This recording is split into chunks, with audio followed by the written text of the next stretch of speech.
ॐ श्री गणेशाय नमः। अथ श्री चण्डी कवचम् अथ विनियोगः। अस्य श्री चण्डी कवचस्य ब्रह्मा ऋषिः अनुष्टुप् छन्दः चामुण्डा देवता अङ्गन्यासोक्तमातरो बीजं दिग्बन्धदेवतास्तत्त्वम् श्रीजगदम्बा प्रीत्यर्थे पाठे विनियोगः। ॐ नमश्चण्डिकायै। ॐ मार्कण्डेय उवाच। ॐ यद्गुह्यं परमं लोके सर्वरक्षाकरं नृणां यन्न कश्चिदाख्यातं तन्मे ब्रूहि पितामह। ब्रह्मोवाच अस्ति गुह्यतमं विप्र सर्वभूतोपकारकं देव्यास्तु कवचं पुण्यं तच्छृणुष्व महामुने। प्रथमं शैलपुत्रीति द्वितीयं ब्रह्मचारिणी तृतीयं चन्द्रघण्टेति कूष्माण्डेति चतुर्थकं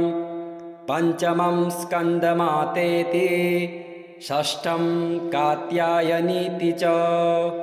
सप्तमं कालरात्रिश्च महागौरीति चाष्टमं नवमं सिद्धिदात्री च नवदुर्गाः प्रकीर्तितः। उक्तान्येतानि नामानि ब्रह्मणैव महात्मना अग्निना दह्यमानस्तु शत्रुमध्ये गतो रणे विषमे दुर्गेश्चैव भार्यातः शरणं गतः न तेषां जायते किञ्चित् शुभं रणसङ्कटे नापदं तस्य पश्यामि शोकदुःखभयं नहि येस्तु भक्त्या स्मृता नूनं तेषां सिद्धिः प्रजायते ये त्वां स्मरन्ति देवेशि रक्षसे तान्न संशयः। प्रेतसंस्था तु चामुण्डा वाराही महिषासना ऐन्द्री गजसमारूढा वैष्णवी गरुडासना माहेश्वरी वृषारूढा कौमारी शिखिवाहना लक्ष्मीः पद्मासना देवी पद्महस्ता हरिप्रिया श्वेतरूपधरा देवी ईश्वरी वृषवाहना ब्राह्मी हंससमारूढा सर्वाभरणभूषिता इत्येता मातरः सर्वः सर्वयोगसमन्विताः नानाभरणशोभाढ्या नानारत्नोपशोभिता दृश्यन्ते रथमारूढा देव्यः क्रोधसमाकुलः शङ्खं चक्रं गदां शक्तिं हलं च मूषलायुधं खेटकं तोमरं चैव परशुं पाशमेव च कुन्तायुधं त्रिशूलं च शाङ्गमायुधमुत्तमम् दैत्यानां देहनाशाय भक्तानां भयाय च धारयन्त्यायुधानित्थं देवानां च हिताय वै नमस्तेस्तु महारौद्रे महाघोरपराक्रमे महाबले महोत्साहे महाभयविनाशिनी त्राहि मां देवि दुष्प्रेक्ष्ये शत्रूणां भयवर्धिनी प्राच्यां रक्षतु मामेन्द्रे आग्नेयामग्निदेवता दक्षिणेवतु वाराहे नैऋत्यां खड्गधारिणी प्रतीच्यां वारुणी रक्षेत् वायव्यां मृगवाहिनी उदीच्यां रक्षकौबेरी ईशान्यां शूलधारिणी ऊर्ध्वं ब्रह्माणि मे रक्षेत् तस्ताद् वैष्णवेत्तथा एवं दश दिशो रक्षे चामुण्डा सौवाहना जया मे अग्रतः स्थातु विजयास्तातु पृष्ठतः अर्जिता वामपार्श्वे तु दक्षिणे चापराजिता शिखां मे द्योतिनी रक्षे द्रुमा मूर्ध व्यवस्थिता मालाधरे ललाटे च भ्रुवो रक्षेध्यश्विनी नेत्रां च भ्रुवोर्मध्ये यमघण्टा च नासिके शङ्खिनी चक्षुयोर्मध्ये श्रोत्रयोर्द्वारवासिनी कपोलौ कालिका रक्षेत् कर्णमूले तु साङ्करे नासिकायां सुगन्धा च उत्तरोष्ठे च चर्चिका अधरे चामृतकला जिह्वायां च सरस्वती दन्तान् रक्षतु कौमारी कण्ठमध्ये तु चण्डिका घण्टिकां चित्रघण्टा च महामाया च तालुके कामाक्षीर्चिबुकं रक्षेत् वाचं मे सर्वमङ्गला ग्रीवायां भद्रकाली च पृष्ठवंशे धनुर्धरे नीलग्रीवा वहे कण्ठे नलिकां नलकूबरे स्कन्धयोः खड्गिनी रक्षेत् बाहू मे वज्रधारिणी हस्तयोर्दण्डनी रक्षेत् अम्बिका चाङ्गुलिस्तथा नखाञ्चुलेश्वरी रक्षेत् कुक्षौ रक्षेन्नलेश्वरी स्तनौ रक्षेन्महालक्ष्मीर्मनः शोकविनाशिनी हृदये ललिता देवी उदरे शूलधारिणी नाभौ च कामिनी रक्षेत् गुह्यं गुह्येश्वरी तथा पूतना कामिका मेढुं गुधे महिषवाहिनी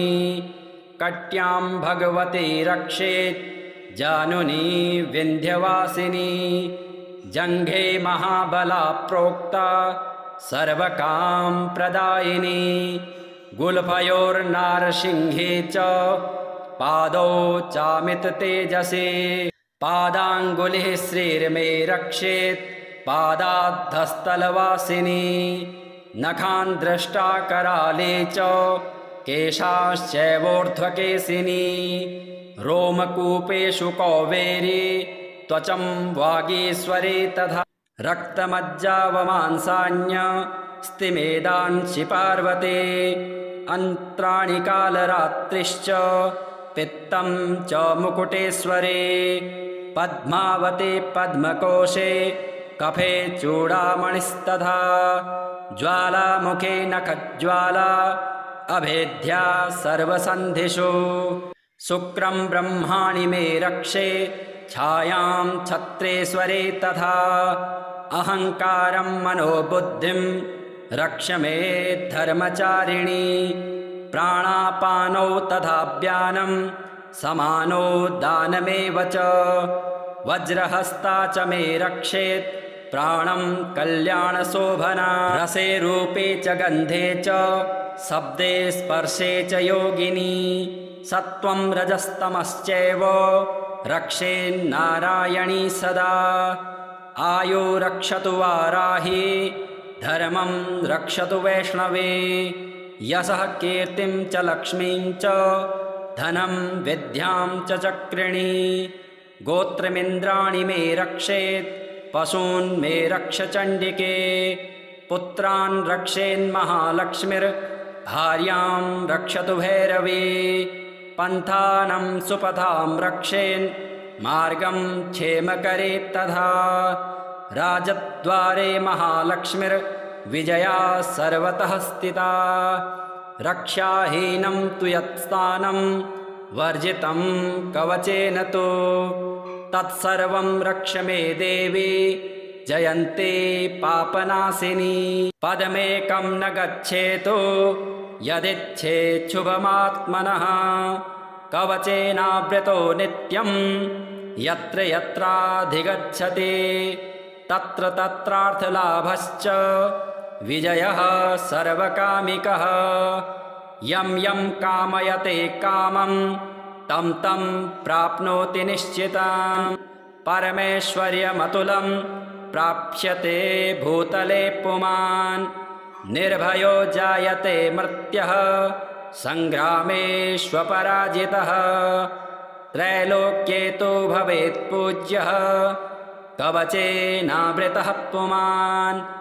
इदं तु देव्यः कवचं देवानामपि दुर्लभम् यः पठेत् प्रयतो नित्यं त्रिसन्ध्यं श्रद्धयान्वितः दैवी कला भवेत् तस्य त्रैलोक्येष्वपराजितः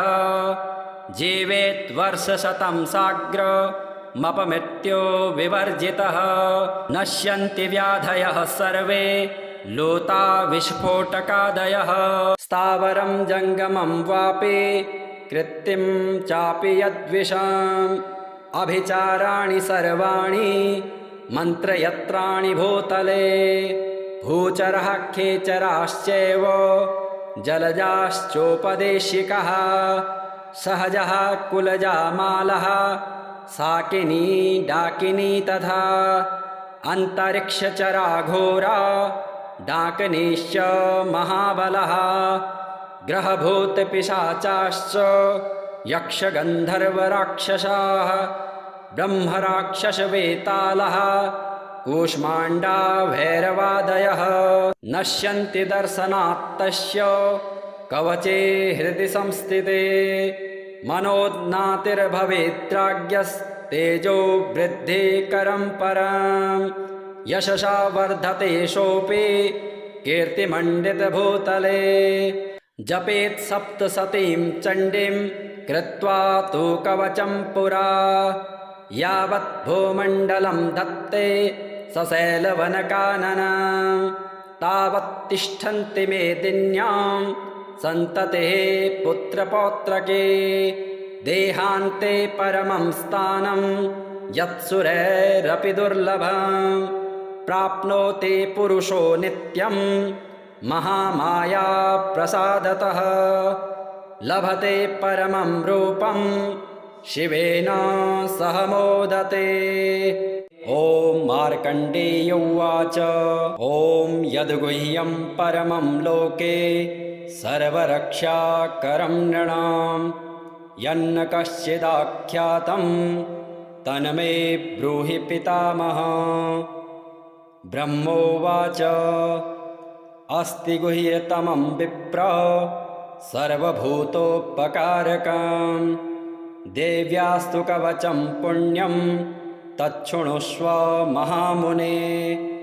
प्रथमं शैलपुत्रीति द्वितीयं ब्रह्मचारिणी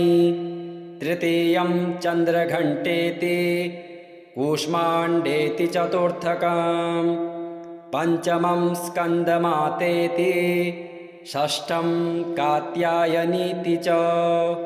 सप्तमं कालरात्रिश्च महागौरीति चाष्टमं नवमं सिद्धिदात्री च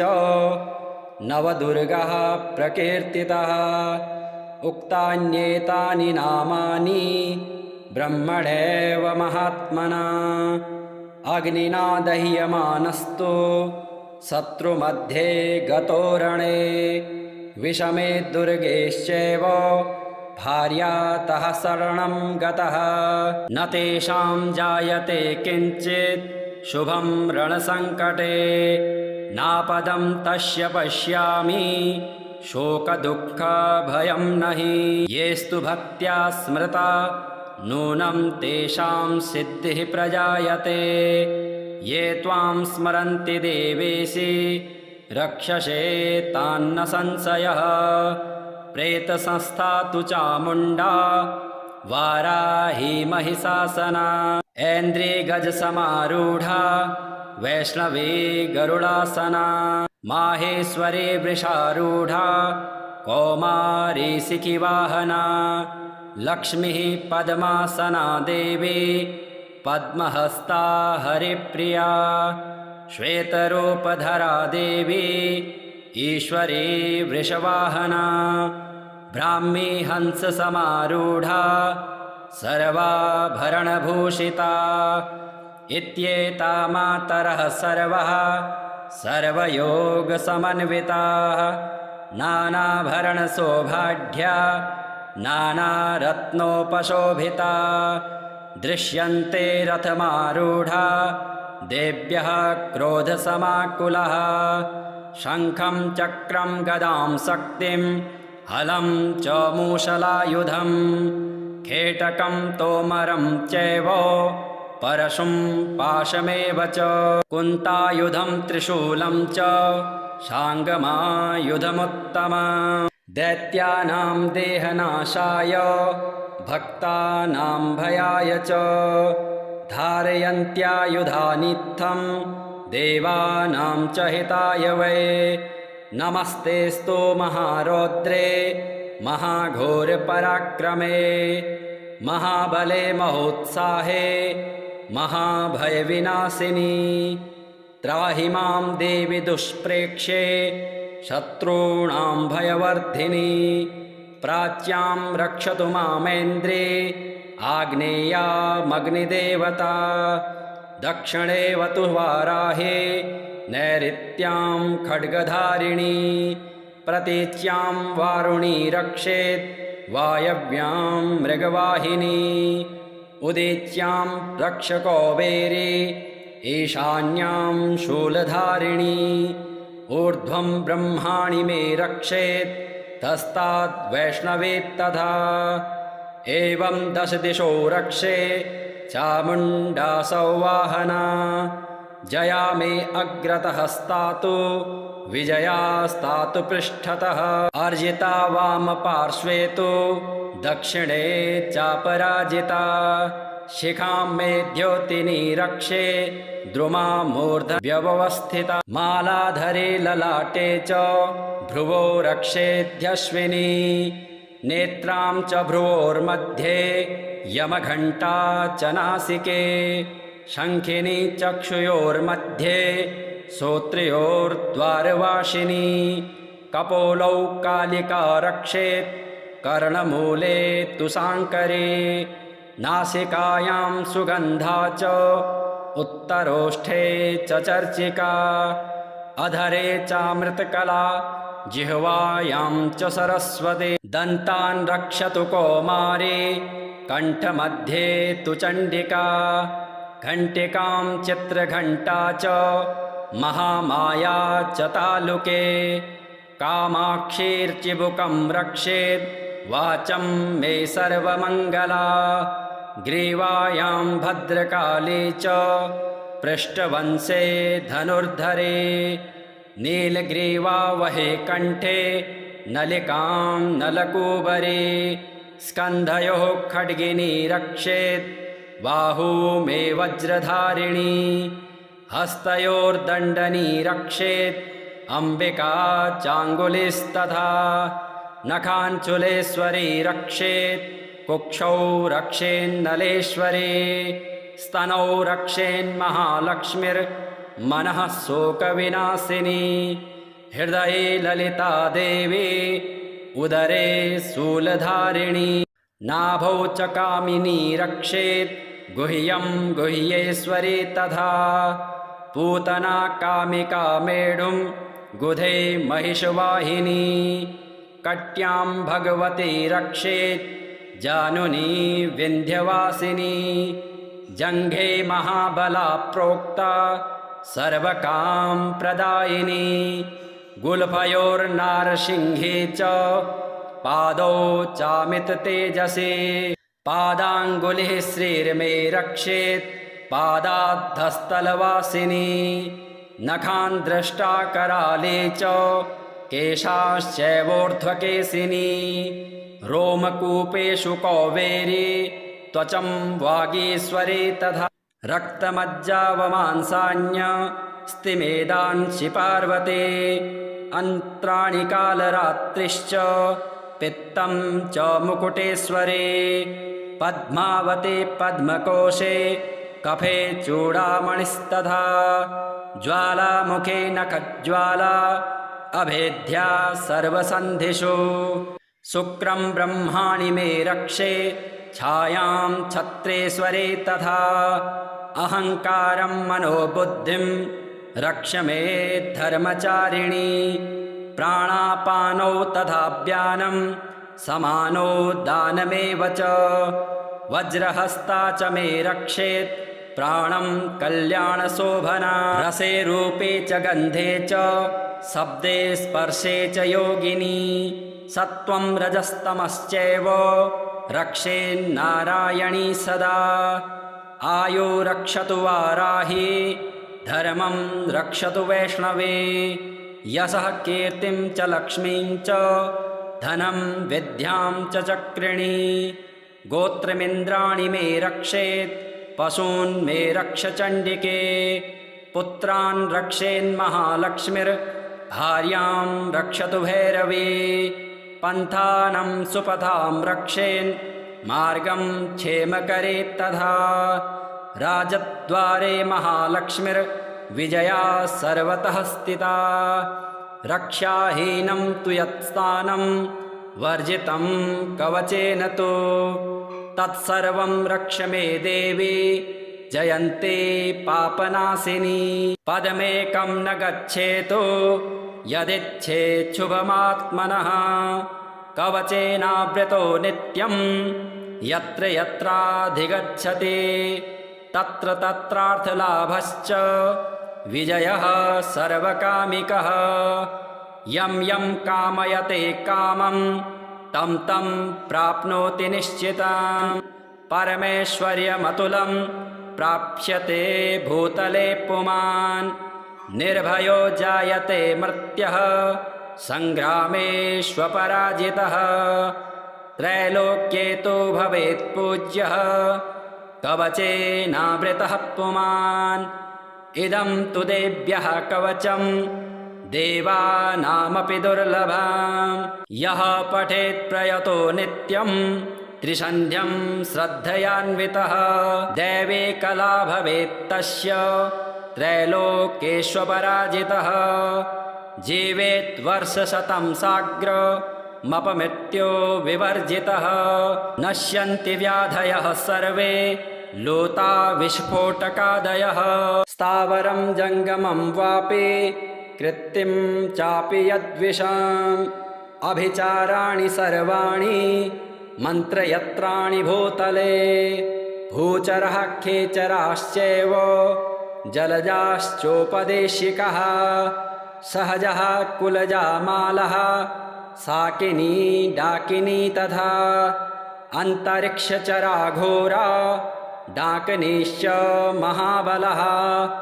ग्रहभूतपिशाचाश्च यक्षगन्धर्वराक्षसाः ब्रह्मराक्षसवेतालः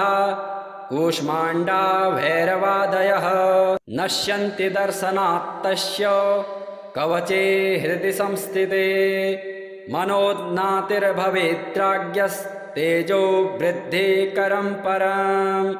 यशसा वर्धते सोऽपि कीर्तिमण्डितभूतले जपेत् सप्तशतीं चण्डीं कृत्वा तु कवचं पुरा यावत् भूमण्डलं धत्ते सशैलवनकाननं तावत् तिष्ठन्ति मेदिन्यां सन्ततेः पुत्रपौत्रके देहान्ते परमं स्थानं यत्सुरैरपि दुर्लभं प्राप्नोति पुरुषो नित्यं महामाया प्रसादतः लभते परमं रूपं शिवेन सह मोदते। ॐ मार्कण्डेय उवाच ॐ यद्गुह्यं परमं लोके सर्वरक्षाकरं नृणां यन्न कश्चिदाख्यातं तन्मे ब्रूहि पितामह। ब्रह्मोवाच अस्ति गुह्यतमं विप्र सर्वभूतोपकारकं देव्यास्तु कवचं पुण्यं तच्छृणुष्व महामुने। प्रथमं शैलपुत्रीति द्वितीयं ब्रह्मचारिणी तृतीयं चन्द्रघण्टेति कूष्माण्डेति चतुर्थकं पञ्चमं स्कन्दमातेति षष्ठं कात्यायनीति च सप्तमं कालरात्रिश्च महागौरीति चाष्टमं नवमं सिद्धिदात्री च नवदुर्गः प्रकीर्तितः उक्तान्येतानि नामानि ब्रह्मणैव महात्मना अग्निना दह्यमानस्तु शत्रुमध्ये गतो रणे विषमे दुर्गेश्चैव भार्यातः शरणं गतः न तेषां जायते किञ्चित् शुभं रणसङ्कटे नापदं तस्य पश्यामि शोकदुःखभयं नहि येस्तु भक्त्या स्मृता नूनं तेषां सिद्धिः प्रजायते ये त्वां स्मरन्ति देवेशि रक्षसे तान्न संशयः प्रेतसंस्था तु चामुण्डा वाराही महिषासना ऐन्द्री गजसमारूढा वैष्णवी गरुडासना माहेश्वरी वृषारूढा कौमारी शिखिवाहना लक्ष्मीः पद्मासना देवी पद्महस्ता हरिप्रिया श्वेतरूपधरा देवी ईश्वरी वृषवाहना ब्राह्मी हंससमारूढा सर्वाभरणभूषिता इत्येता मातरः सर्वः सर्वयोगसमन्विताः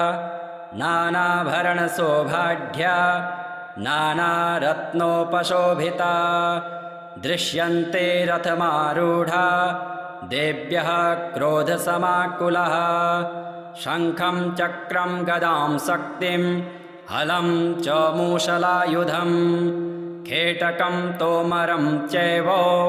परशुं पाशमेव च कुन्तायुधं त्रिशूलं च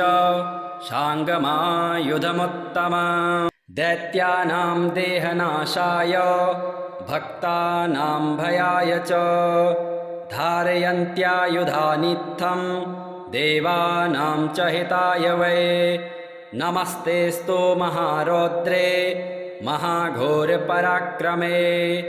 महाबले महोत्साहे महाभयविनाशिनी त्राहि मां देवि दुष्प्रेक्ष्ये शत्रूणां भयवर्धिनी प्राच्यां रक्षतु मामेन्द्रे आग्नेयामग्निदेवता दक्षिणेवतु वाराहे नैऋत्यां खड्गधारिणी प्रतीच्यां वारुणी रक्षेत् वायव्यां मृगवाहिनी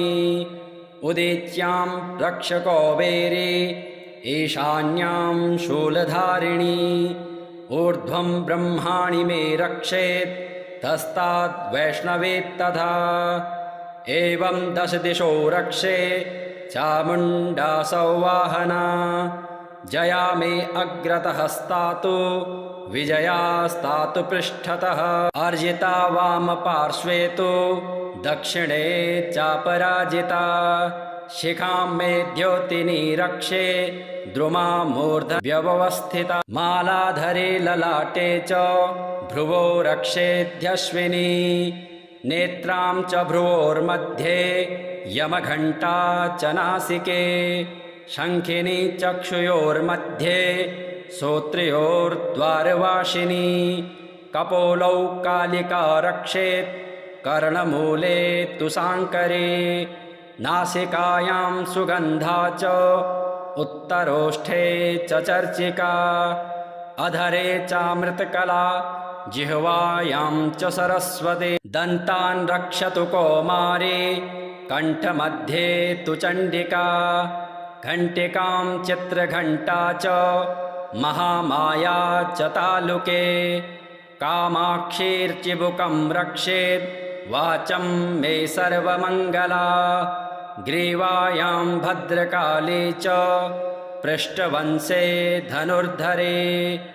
नीलग्रीवा वहे कण्ठे नलिकां नलकूबरे स्कन्धयोः खड्गिनी रक्षेत् बाहू मे वज्रधारिणी हस्तयोर्दण्डनी रक्षेत् अम्बिका चाङ्गुलिस्तथा नखाञ्चुलेश्वरी रक्षेत् कुक्षौ रक्षेन्नलेश्वरी स्तनौ रक्षेन्महालक्ष्मीर् मनः शोकविनाशिनी